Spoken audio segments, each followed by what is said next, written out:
શું નામ છે તારું? નામ છે રજની તારું નામ પુષ્પા પુષ્પા. અને કયું ગામ? રાજપરા કયું રાજપરા?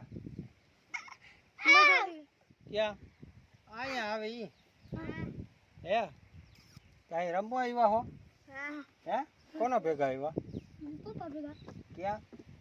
જોરિયા એ ઓલા ઈ હા આ બેઠા ઈ હા કાયમ આવો છો કે ક્યારેક ક્યારેક? क्या देखा था એ તો ખરા થોડીક વાર આવે હું. क्या ક્યારેક ક્યારેક.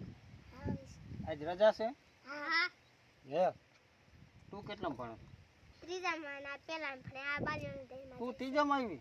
નહીં અમે બાલવાટિકા માં છે તું બાલ વાટિકામાં ભણે? અને આ જાય ચોલા બાલ મંદિરમાં બોલ લાઈક કરી દેજો કે